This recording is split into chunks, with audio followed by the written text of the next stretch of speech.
How's it going, guys? Welcome back to another movie review. Today we're going to be reviewing Shazam 2, Fury of the Gods. And despite being a great movie in my opinion, it only has a 51% on Rotten Tomatoes. And with the budget of $66 million in its opening weekend, it barely made that back. So financially, it's being considered a flop, and critically, it's not doing great either. And this is a real shame to me because I really loved it. I loved the first Shazam, and I'd say that I liked this one just as much, if not more. So usually I don't give a crap what Rotten Tomatoes rates movies. They usually get it really wrong, especially superhero movies. They've been off for a lot of the movies in the past. So the critics gave it a 51%, and usually the audience score is a better indicator of how good the movie is. And the audience score for Shazam 2 is an 87, which is really high. It's showing that people really like the movie and that it's still really good, and I liked it as well. And from what I could tell from online discourse, people are seeming to like it as well, just from comments and stuff that I've read. I have seen some people complain about it. I know people's biggest complaints about the first one was that it was too silly, especially compared to the Snyder movies, which I'm a fan of as well. But I think you can have both. I think you can have the fun and silly Shazam characters, and then you can have a more serious side of DC, and it can all work well together. And Shazam 2 just kind of carried on that fun, playful part of the DC universe, and it's kind of off to its own, not super connected, and I think it worked really well. So I just want to give you guys a warning. I am going to be spoiling the movie in this review, so just letting you know that now. I'm going to give you guys a basic plot rundown, which will definitely have spoilers, and then I'll kind of let you know my thoughts throughout. So basic plot of the movie, not super complicated. You have three villains. You got Calypso, Hespera, and Anthea. They are the daughters of Atlas, and their magic has been cut off, and they've been cast to the realm where the gods live, and their realm was basically dying because of the magic that was stolen from them. And it turns out that that magic is what the wizard gave Billy Batson and Shazam. That is where they get their powers from, the power of the gods. Basically, the sisters want to get their powers back and bring life back to their kingdom. But one of the sisters, Calypso, has more evil intentions. She wants to destroy the earth and the people who are living in it because she considers them monsters and unworthy of even living. Whereas the other two sisters, they want their powers back, but they don't want to go to that extent to destroy the earth. And that is kind of where we get the conflict, because the sisters go to Shazam to get the powers back, and obviously Shazam's not going to give up his powers and his family's powers. And it was a simple villain versus hero, but I think it worked really well. And the villains were, I really liked how they were not only in conflict with the heroes, but also with each other, because then obviously Anthea kind of goes against them, and then even Hespera is says that Calypso goes too far. And I think these characters were played really well by the actresses. Nothing crazy memorable about any of them. I think Anthea was probably the strongest just because she had more of a connection to Freddie.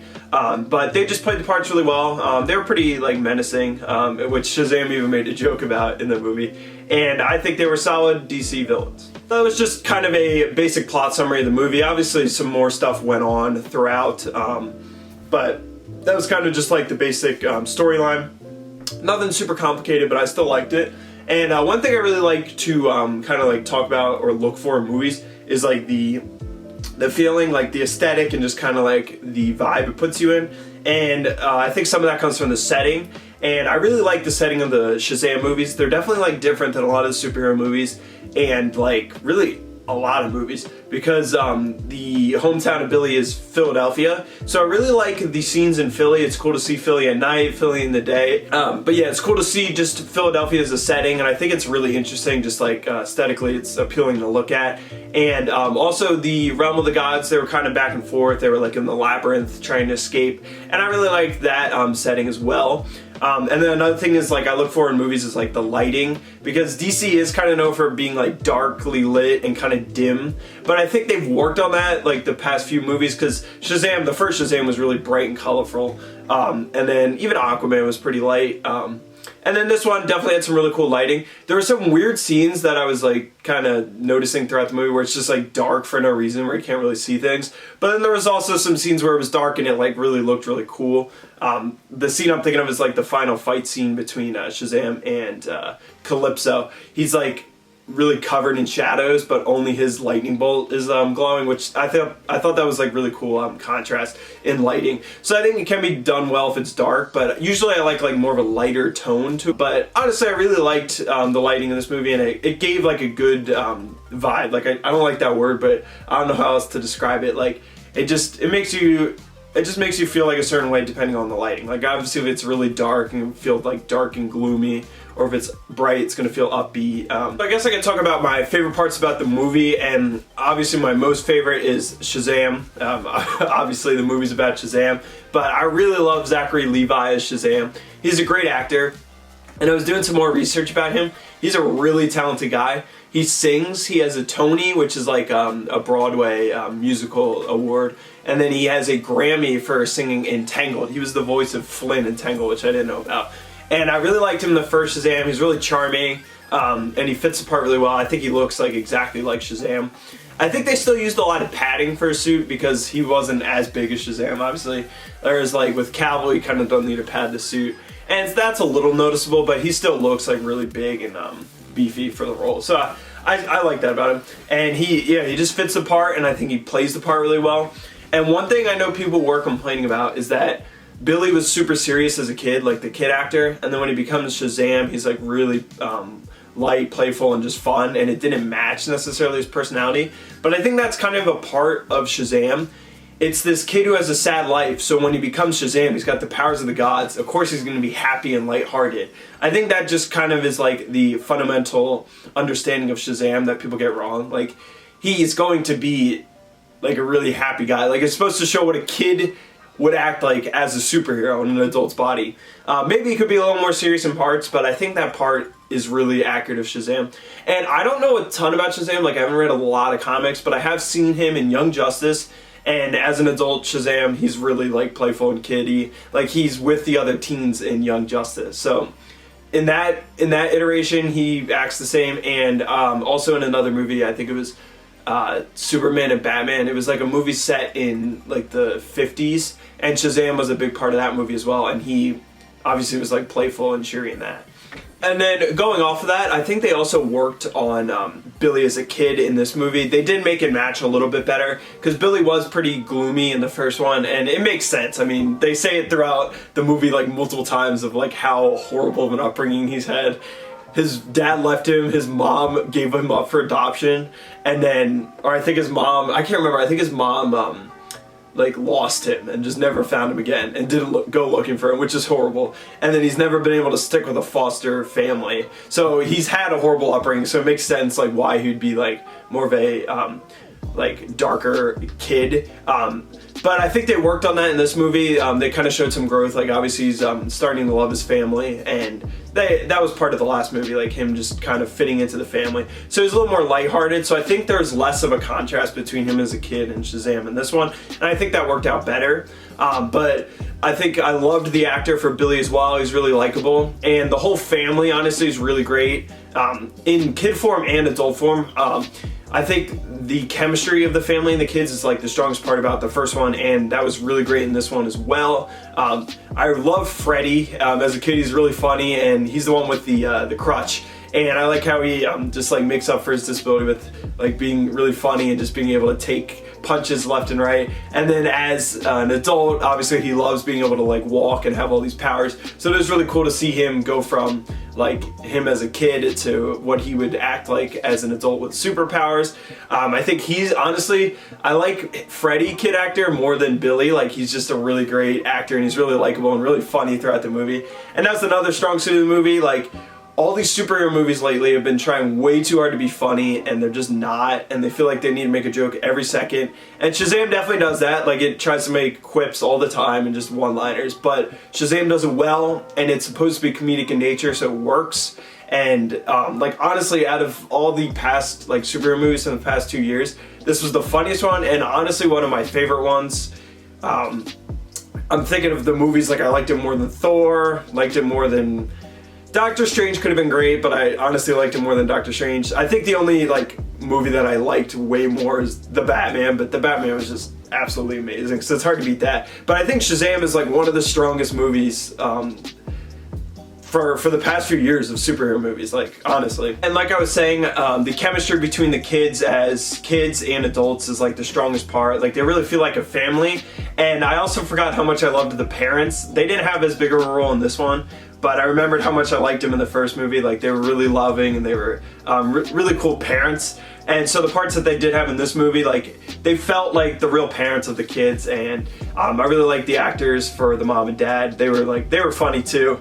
And yeah, just honestly, like, I don't know what else to say, but like, I really like the family chemistry, and it just really feels like real. And I said to my family, I was like, this was the first like superhero movie that I watched in a while that like felt like it had heart and it had emotions. Like, there were multiple times where it was like really emotional scenes. A little like unexpected that there'd be like really emotional, hard-hitting scenes from a Shazam movie, which is just comedic. But I think they really balanced that well with the lighter, joking parts with the more emotional and serious side, and I think they balanced that really well. A few other things, just the other kids played really well. I like Pedro. It's kind of funny seeing him from this like really fat kid to go to the superhero. And I like the joke they made about like him sucking at dodgeball as a kid and as a hero. And then the little sister, Darla, the young one, she's really cool as well. It is a little weird seeing the adult actress like be really childlike, but it matches like because she's only like 10 or whatever as a kid, so she acts like that. That part is a little like off-putting. And then Mary, the older sister, honestly, I thought I liked her more in the first one. She was like really serious in this movie, which is fine because they kind of needed a serious foil to how like comedic Shazam is, but I wanted to like her more. She wasn't bad, but I just don't think she was as good as the first movie. And then they kept the actress for her as a kid in her adult form as well. So she's the only one that is the same actress as a kid and as Miss Marvel or Mary Marvel. And I think they kind of did that just out of like eye candy because the actress is really attractive, but I think she's a good actress as well, so it made sense that they kept her. I just don't think she had as great of a role as she could have, but she was still solid. And yeah, the other actors, like I said, the actresses for the villains were pretty solid. I like how they worked off each other and kind of how they were like quarreling as sisters, like seeing that family conflict was good. Two other characters I forgot to mention was the Wizard and Wonder Woman, which Wonder Woman is a spoiler, but I think they announced that she was going to be in it before the movie came out. But either way, I don't know if too many people are expecting her to show up. So I really like the Wizard. I like how gruff and like sarcastic he was, and his interactions with Freddie was hilarious. And I like how they kind of made him like this serious old like cranky old man, but he was still really funny. I thought they balanced that really well, and the actor for him is really cool. He's been in a bunch of superhero stuff. I think his name is pronounced Jaman Hanshu, if I said that right. But I really liked him as the Wizard. And then Wonder Woman, I liked the whole crush on Wonder Woman that Shazam had, because it's kind of funny, like any normal guy in that universe, if Wonder Woman was like real, of course they'd have a crush on her. And it was really funny because obviously he's still under 18 and he was crushing on Wonder Woman, who's like a grown adult. But it was cool that she showed up. So first she was in the dream, which was actually a body double. It wasn't Gal Gadot, but it turned out to be the Wizard anyway. But then Gal Gadot does show up in the end. And I literally said to my brother during the movie when she showed up in the dream, I said, when Wonder Woman shows back up again, they're going to go crazy with their theme song, which if you don't know, it's like that really like loud and hype violin theme. The Wonder Woman theme was amazing, and Snyder went crazy with it in the Snyder cut. Whenever she showed up in the Justice League Snyder cut, the theme song just went crazy. So I was really happy when that song played when Wonder Woman showed up at the end. I do think it was a little like plot convenient that she would only show up at the end to bring magic back to the staff and revive Shazam. Like, it kind of didn't make sense that she wouldn't be there the whole time, because I was saying it almost felt like it could have been a Wonder Woman movie. A lot of the villains were like Wonder Woman villains, kind of like they were Greek gods, so it would make sense if Wonder Woman would be involved. But I get that it's a Shazam movie. It just seemed a little convenient that she would randomly show up at the end, but I still like that they included her as a cameo, and I really hope that they use her going forward, because she's a perfect Wonder Woman in my opinion. She was amazing in the first Wonder Woman. Second movie wasn't great, but she's still really great as Wonder Woman, so I hope they keep her. Before I wrap up the review, I want to talk about the post-credit scenes. There's two of them. Shazam, as most of these superhero movies have nowadays. And once again, spoiler warning, I'm going to spoil the mid-credit and post-credit. So the mid-credit is showing, what's her name, Harcourt, and the other guy from Peacemaker. So this actress is James Gunn's wife in real life, and she keeps getting all these parts. She was in Black Adam, and then now she shows up at Shazam. They go to recruit Shazam for what he thinks is the Justice League, and obviously he's ecstatic to be in the Justice League, so he says yes right away. And then he doesn't let them finish their sentence, but they're actually recruiting him for the Justice Society, which is the group of heroes from Black Adam, which I really liked. Dr. Fate, Hawkman, Cyclone, and Adam, I think his name is. And that was a really cool like team of heroes, so it'll be cool to see Shazam added to that. I'm not 100% sure what group Shazam is part of in the comics, but I know he is in the Justice League and a bunch of shows and stuff, so it will be a little weird seeing him in the Justice Society instead, but I think it'll be really cool to see him in like a hero team. Either way, I don't really care. But the thing I'm worried about is like where they're going forward with this, because that was the biggest like downside to the Shazam movie. With the reset of DCEU, with James Gunn taking over, we don't know if Shazam's going to stay the same actor, if they're going to use this movie as canon. And it's weird because they seem like they're setting up more movies like they did with Black Adam, with Superman showing up, and then you have this post-credit scene recruiting Shazam, and it's like, I really hope they're not building up to nothing, like where they made this storyline like, oh look what's going to happen next, and then it just goes nowhere because they're resetting. I'm really hoping they keep Shazam. Zachary Levi is just perfect in the role, I think, so I'm hoping that moving forward that this movie actually mattered. But this post-credit scene was cool, and then it goes to the mid-credit scene with Dr. Sivan, the first villain, and the post-credit scene in the last movie, they had Mr. Mind, little worm, show up and basically like recruit Dr. Sivan, and now it's 2 years later and the scene basically just repeats itself. He shows up and he says, I have a plan, and Sivan's like, it's been 2 years, where were you? And he's like, I will be back. So basically he just has to crawl everywhere, he slithers, and they made a joke about that, which is really funny. I think this scene was like, it kind of reminded me of the Captain America scene where he's like, why are you still here? Like, why are you watching this? It was kind of like a joke on the audience. It's like, it really didn't build up to anything. It was just more comedic, which is funny. But I think they did that well, and I enjoyed that post-credit scene. So as I wrap up this review for Shazam 2: Fury of the Gods, I'm kind of just hoping that the movie will continue, that they get a third movie, and that Shazam will be part of the new DCEU. I really enjoy the whole cast, and the storyline is great. Really like what they've done with the Shazam franchise, and I think he deserves to continue on. And those post-credit scenes are really making it seem like there's going to be more to his story. So I hope they build off of that, maybe give it a few years for Gunn to figure out what he's doing.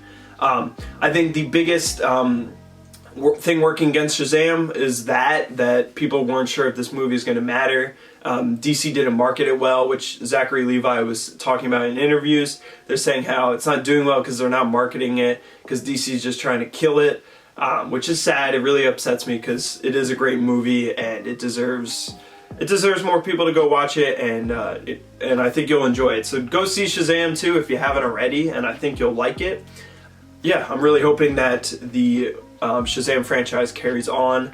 And kind of before we wrap up here, just kind of looking forward, I'm hoping that DC could figure it out. They've done some things really well, and I'm really hopeful for The Flash. Obviously the actor Ezra Miller had a lot going on, but I still think that movie could be really well. And if it does well, I'm hoping that they're able to keep some parts of the old DCEU and bring it into the DCU. I'm really hopeful. I'm one of those fans that likes the Snyder stuff, but I understand that it wasn't perfect, and they can definitely build off of it and keep some of what worked and bring in some new stuff. And my closing thoughts for why I really love this movie: like I said, really emotional. It was heartwarming. It was a very good family movie about a family that really felt like a family. And just, I really liked the movie. It was super simple, not a crazy plot, but the fight scenes were great, CGI was really good, and the chemistry and acting was awesome. And sometimes you just need a lighter, heartfelt superhero movie to hit the spot. But that is a wrap on my Shazam 2 Fury of the Gods review / rant. I kind of just talked, but I really like this movie, and I think you guys will as well, so go check it out. And if you did enjoy this review, make sure to drop a like and subscribe for more movie reviews and other types of videos. We'll see you next time. Peace.